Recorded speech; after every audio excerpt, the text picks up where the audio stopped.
since they were named the most beautiful place in America in 2011. Most people have heard of the Sleeping Bear Dunes on the northwest coast of Michigan's Lower Peninsula, about half an hour west of Traverse City. These dunes are the Michigan equivalent of the White Cliffs of Dover on the English coastline. For a landscape made entirely of sand, they're surprisingly steep, and from some angles, they do resemble more of a vast ocean cliff face than a beach on a freshwater lake. Though recent media attention has made these dunes famous throughout the country, relatively few know the source of their unusual name. It originated in Native American mythology of the Ojibwa tribe. As the legend goes, a forest fire on the western shore of Lake Michigan in modern-day Wisconsin drove a mother bear, Mishaps, and her 2 young cubs into the water. As the Wisconsin shoreline disappeared in flames, Mishaps realized that even if they were able to return safely to the Wisconsin shore, there would be no remaining food or shelter, and her cubs would starve to death. So she swam them east, into the heart of one of the world's largest freshwater lakes. The width of this lake is about 118 miles, which would be the equivalent of swimming from New York to Philadelphia, and then swimming another 25 miles on top of that. It's big. The cubs never made it. They swam all day and most of the night, but when their mother turned to look for them, upon reaching the base of Michigan's towering dunes, she realized she had lost them in the night. She called to them from the top of the dunes and scanned the horizon from that vantage point. As the sun was setting on the second day, she saw them one last time from the bluffs, struggling to keep their heads above the water and paddling weakly a few miles away. She plunged back into the water, but before she could reach them, they disappeared into the lake. She returned exhausted to the Michigan shore and lay waiting, watching the lake's surface in hope that her cubs might yet arrive. As the legend goes, Mishaps fell asleep there, and in her despair, she never woke up. Manitou, the Great Spirit and giver of life of Native American spirituality, pulled the dune over her body like a blanket of sand and raised 2 islands in front of her resting place to commemorate her cubs. And as the legend goes, Mishaps is sleeping still under the sand, waiting for them to come home. Those islands, the mythical bodies of the drowned cubs of Michigan's sleeping bear, are North and South Manitou Islands. As the myth suggests, they sit out in front of the national lakeshore, about 10 to 15 miles onto the lake.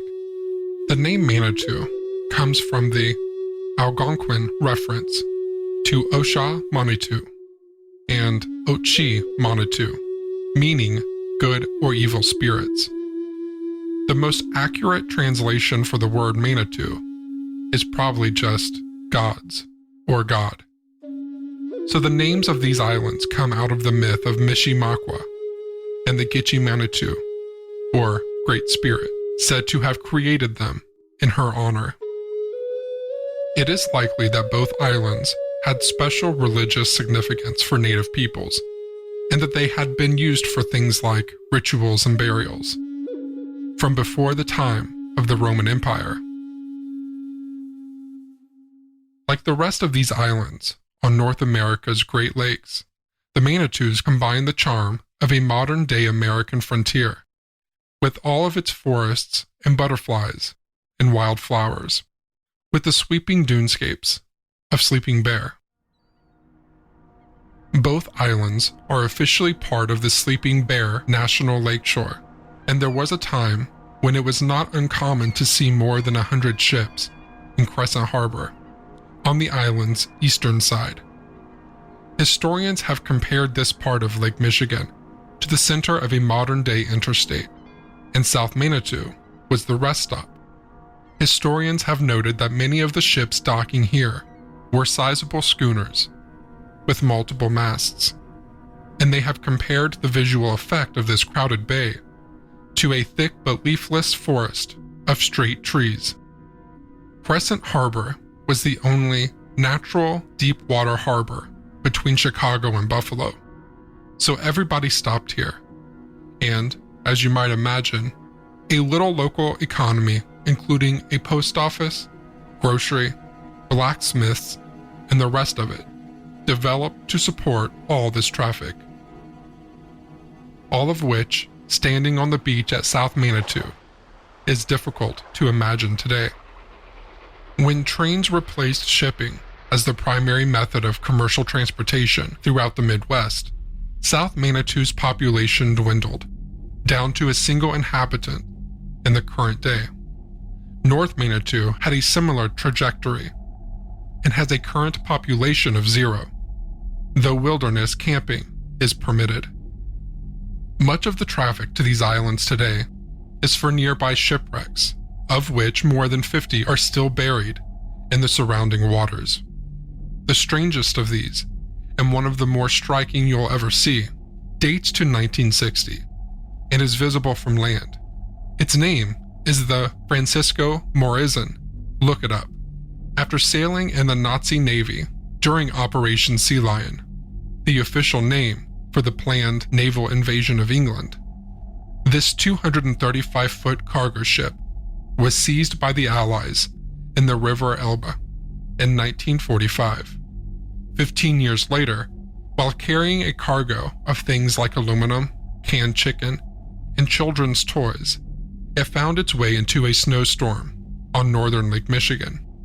The ship was headed for the Netherlands, but on the evening of November 29, 1960, it ran aground the shoals of South Manitou and has been sitting there ever since, slowly disintegrating on the surface of the water.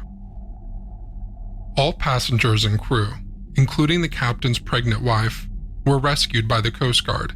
In fact, there have been enough shipwrecks in what is called the Manitou Passage, this strip of water between Mishaps and her cubs, that the Manitou Passage, underwater preserve, has been established to protect them. They remain a popular destination for divers during diving season in Lake Michigan, which runs roughly from May to November. The hulking wrecks of lake freighters are common here, and among the highlights of the 33 recreational diving sites most frequented by the public. In a different part of the world, in a warmer climate, these islands would likely belong to social elites and hold the summer homes of tech magnates and millionaires. But the summers are too short here, and the winters too harsh, and the islands themselves are too far from coastal cities like Chicago or Milwaukee to be relevant in the modern economy. All that remains are the ghost ships, ghost barns, ghost farms, and ghost cottages of now disappeared communities, including one rather nondescript dog trot style cottage, designed by a then 26-year-old Frank Lloyd Wright. South Manitou still has its fantastic lighthouse, right out of central casting, tall, white, and spare, with that kind of austere elegance all the best lighthouses seem to have, and behind it, more whitewashed minimalist buildings that once housed the lightkeeper and served the tower in its active years.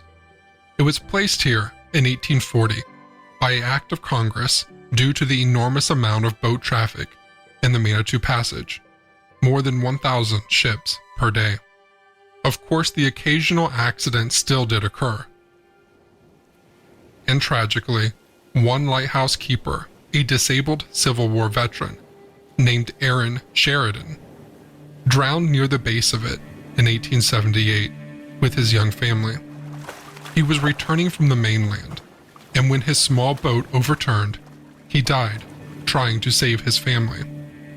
Their bodies were never recovered. The lighthouse was decommissioned in 1958, but has been lovingly maintained since that time. As of the last year, 2019, the lighthouse has been relit, though not recommissioned, and it will now remain lit every year from May to November. Over some of the shipwrecks it was, in spite of its best efforts, unable to prevent. In this way, the lighthouse has become a monument to unexpected loss on Lake Michigan, and so has come to mirror the sleeping bear on the opposite shore of the Manitou Passage. Today they sit facing each other, on opposite sides of the former interstate. Mishaps, the sleeping mother bear, and the South Manitou Island lighthouse, looking out over loved ones they were unable to guide home. For our next episode, we'll be heading to the opposite side of the Lower Peninsula, from the northwest to the southeast, to a place called the Beautiful Isle. Spoiler alert, it's actually less of a beauty these days, and more of a derelict theme park, and unofficial garbage dump. But that's okay, you'll like it anyway.